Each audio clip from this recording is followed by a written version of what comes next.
करते, रेव्हेन्यू डिपार्टमेंटसुद्धा मदत करते.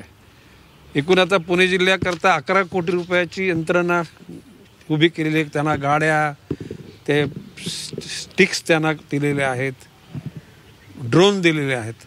तशाच प्रकारची अहिल्यानगर जिल्ह्यामध्ये तशी तरतूद करण्याकरता माननीय पालकमंत्री राधाकृष्ण विखे पाटील यांना मी स्वतः मित्र म्हणून सूचित केलेलं आहे.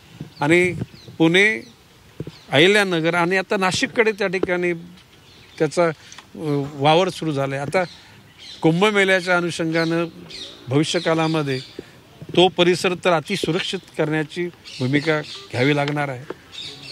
आणि म्हणून ह्या तिन्ही जिल्ह्यामध्ये कुठल्याही परिस्थिती युद्ध पातळीवर ज्यावेळेला डिस्ट्रिक्ट प्लॅनिंग कमिटीमधून फंड्स येतील नाही येतील, खात्याला मी निर्देश आपल्याकडे असलेल्या अत्यावश्यक जो इमर्जन्सी फंड आहे त्याच्यातून ते वापर करावा. आणि कुठल्याही परिस्थितीमध्ये जनतेच्या कुठल्याही हानी म्हणजे जीवितहानी होणार नाही याच्यावर दक्षता घ्या. पूर्वी एक खडसे नावाचे एक ते अधिकारी होते, त्यांनी काही योजना सांगितल्या होत्या की त्यावेळेला त्यांनी योजना केल्या की त्यांनी बकऱ्या खरेदी केल्या आणि जंगलामध्ये बकऱ्या सोडून दिल्या. ज्यावेळेला जंगलामध्ये बकरीची शिकार त्याला मिळते म्हटल्यानंतर वाडी वस्तीकडे ते लोक येत नाहीत.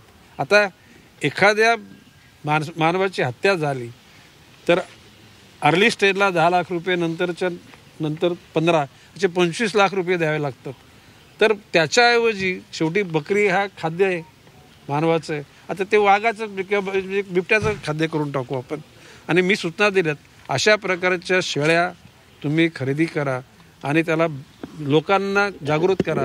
एक असा कलर ठेवा त्याच्या, वा ह्या देवाच्या शेळ्या आहेत. देवाचे म्हणजे लोकांना हल्ले त्यांच्यावर होऊ नयेत म्हणून. जसे आपण गावामध्ये एखादा नंदी असतो, तो गावची लोक त्या नंदीची पूजा करतात ना. तर अशा प्रकारच्या शेळ्या जंगलात सोडून दिल्या तर त्याच्यातून हे हल्ले कमी होतील. अशा प्रकारची एक भूमिका मांडली. तो प्रयोगसुद्धा त्या ठिकाणी निश्चितपणे करण्यात येईल.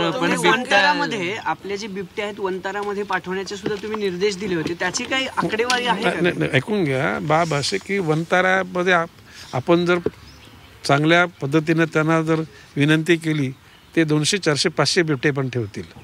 आता वनविभागामधून केंद्र सरकारच्या मधून अंतिम टप्प्यामध्ये ते वंताऱ्यामध्ये पाठवण्याकरता हालचाल झालेली आहे.